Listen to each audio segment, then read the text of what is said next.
He would be vulnerable with me. I'll be vulnerable with him. It would ask questions, pressing questions. I would. We may look different and live in different countries, yet our stories are knitted with the same threads of excitement, uncertainties, challenges, and victories.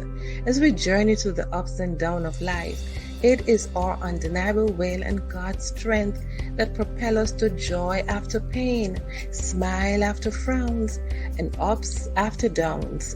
We were born to win. We were destined to greatness. We are overcomers.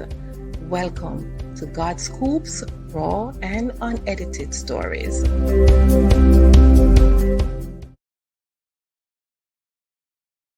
How did I meet him? So here's the background to this story, which is very interesting. So we were actually in the first, second, and third grade together, right? So those three grades we were actually in together, right? Third grade.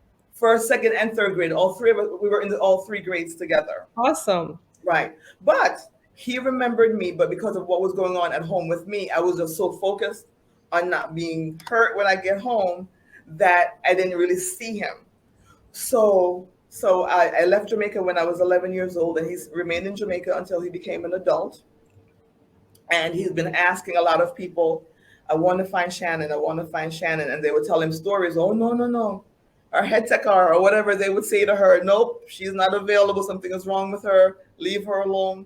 But he continued to look and push. And the good old Facebook, honey, the good old Facebook. Aww. Yeah, so he sent me a message, I want to say in 2013. He sent me a Facebook message saying, do you remember me? And I remember his last name because his last name is very popular in the area where we're from. And so that was really why I accepted the friend request, because I recognized the last name. And he was like, well, do you remember me? And I was like, well, I don't remember you in particular, but I know the name. And then from there, we started to talk. We started to talk because I lived in New York at the time and he lived in Georgia.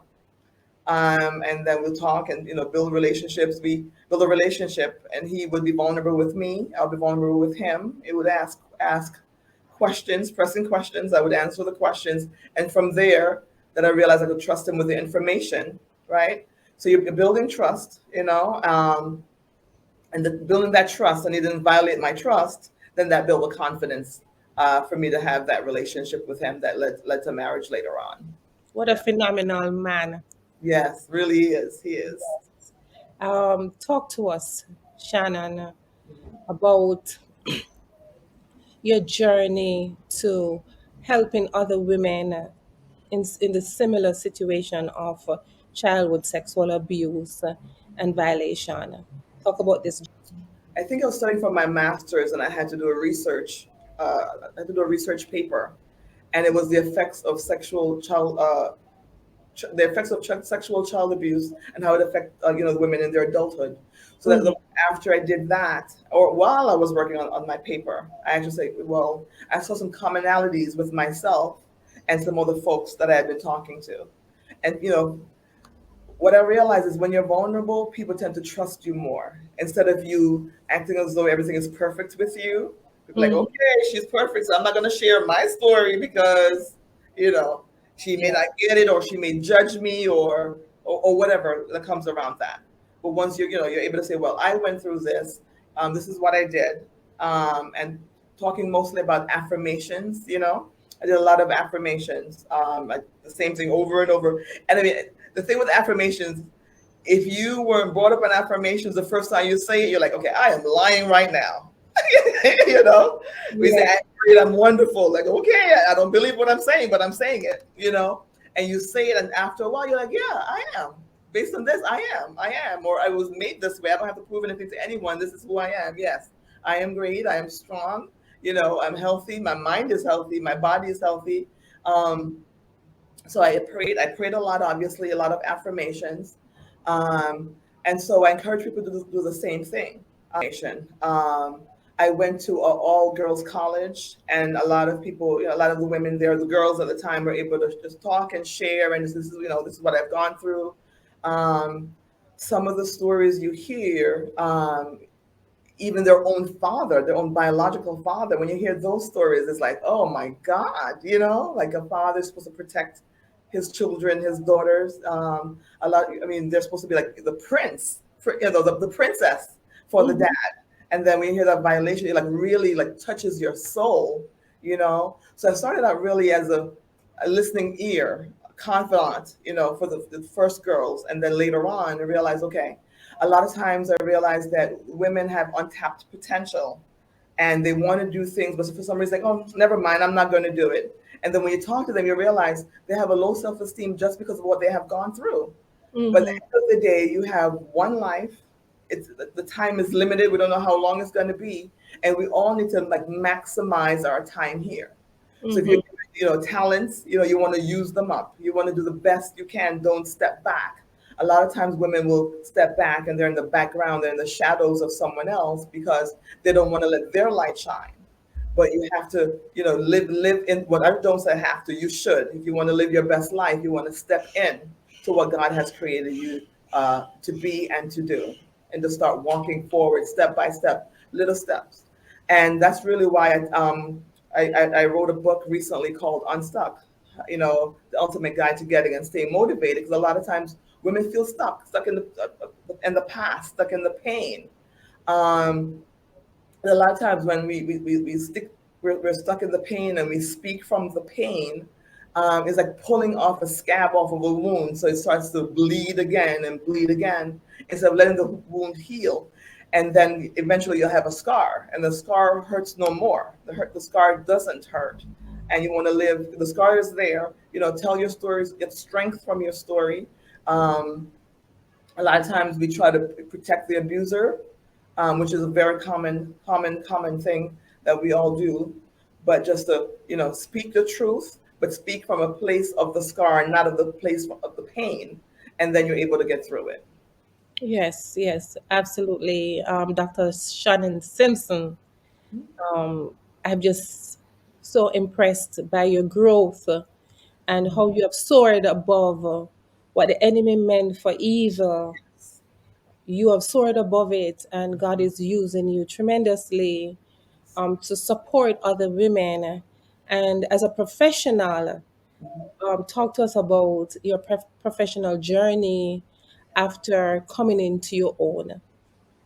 All right, so I knew, but it's so funny. As a little girl, there was an announcement on the radio. I think it was called JBC. I don't remember the name of the radio station back then, but they announced that they were the government. They were buying rocks, like broken rocks, to fix the road. And I remember that I started collecting stones and using a hammer, and I was breaking them up to sell to the government to. And then now when I look back, I realize, oh, that's really a sign of an entrepreneur. So if someone had seen that what I was doing back then at 6, 7, 8 years old, they realized, oh, well, let's tap into that, let's support that. But nevertheless, I came to America, and the biggest thing was, you should become a nurse because there's always a job. There's always a job. But either way, I decided that I wanted to own a clinic. And my 17-year-old brain told myself, in order to own your clinic, you should become a nurse so you could run the clinic. I don't know how I did that math. I mean, that math really doesn't add up. But Yeah. if I had a mentor, which I'm going to talk to you about that, everyone should have a mentor. If I had a mentor, the mentor would say to me, well, no, if you want to own a clinic, you should go to business school, not nursing school. But when you're trying to guide your own self, then you make decisions based on what you know or what you don't know. So yeah, I must say everyone should have a mentor. Everyone in whatever area of your life, you should always have someone that could guide you, helping you to see your blind spots. A lot of times we may think we know everything, but I can't see that at the back of my head. If something is back there, I can't see it. But a mentor can spot that and help to pull out of you what's in you. It's like going to the gym. I was telling a friend of mine that I was going to the gym and I have a coach. And she said, well, you've been going to the gym for so many years, you know what to do. But the bottom line is, although I know what to do, I'm not going to do the maximum. The moment I feel pain, I may stop. The moment I get out of breath, I may stop. But if I have a coach, the coach will keep pushing me and pushing me, pushing me, and my coach will know what my body can handle and get you to that next level. So I recommend that everyone gets a coach or a mentor. Yeah. Oh, awesome. Talk to us about your award from President Biden? Oh, okay. So the Lifetime Achievement Award. What an honor. Yes, what an honor. What an honor. So that was late last year. Um, and is an acknowledgement for the philanthropic work that I've done and for the businesses that I've had and for employing a lot of people, putting a lot of people to work. So I've had a home care agency for over 15 years. So I've had a lot of, especially women. I mean, I had a couple men throughout the years, but not a lot of men. But I put a lot of women to work. They're able to feed their children. I was able to encourage a lot of them to go back to school. Um, and have to change their lives and the lives of their children. So it was an acknowledgement. I'm very grateful to have had that. Yes, that was really exciting. Congratulations. Thank you. Thank you so much. And I just bless God for you and for the light that shines from you or emanates from you. Thank Thank you. God. And He had a plan for your life, even though the enemy had something else planned. Yeah. God had a plan for your life. Yes. Before we end this session, just talk to us about your journey with Jesus and how He has helped you to really just soar. All right. So my journey. So I mentioned to you that I became a member of a church at a very young age. I think I was 11 when I became a member of the church, and it was a traditional church. So I was in church for Sunday morning service, Sunday night service at that time, then Wednesday night Bible study, and then Friday night youth service. And then on Saturdays, I had to go in and help to clean the church, clean the toilets. So I did all of that. The good thing about that church in particular is that it was a community. It was really a community. So if you were absent from church, people knew it and they would call you. So that was great. That was really, really, really, really good. But a lot of the doctrine, though, um, wasn't really supportive in terms of building one's self-esteem. So while it was good in one area, it wasn't good for my self-esteem. And then after that, I went away to college. I became a part of I think it was called Basics, Brothers and Sisters in Christ. I believe that. So that was great to see other young people that were on, they were like zealous, really, really, really zealous for Christ. And so I was really excited about that. And then after college, many years later, I joined a church that helped to build you up from the inside. So you see yourself how God sees you, walk in your greatness. So that was really, really, really helpful, as opposed to just being a part of church and we're all sitting around waiting for the return of Christ. Like we need to be active while we're here. We don't have to wait for the great by and by to be active and to get things done. Well, thank God for that. Yes. Thank God for that. Yeah. Yes, absolutely. Keep pressing forward despite. Yes. Thank you, Dr. Shannon Simpson. Awesome. Before we end this session, is there anything that you have to say to our audience? Yes. So I realize a lot of us, especially for January 1st, we have all of these dreams and desires we have for the year. And by the middle of February, fall off track. So I just want to recommend that everyone set goals, written goals for themselves, and write SMART goals. You want to have goals that are specific, goals that are measurable, Mm-hmm. goals that are achievable. Like you don't want to say you're going to be the billionaire in a year. I mean, is it impossible? No, but you don't want to set goals that's so high. Our goals, specific goals, measurable goals, achievable goals, reasonable goals, and time specific goals. Say, by the end of this time, I want to do this, and break them down into small pieces. As they say, slow and steady wins the race. You definitely want to take it in small pieces, and okay, on a daily basis I'm going to make one small change or take one small action every day to reach my goal. Sometimes when you see it in a big way, it may be overwhelming or you fall off track.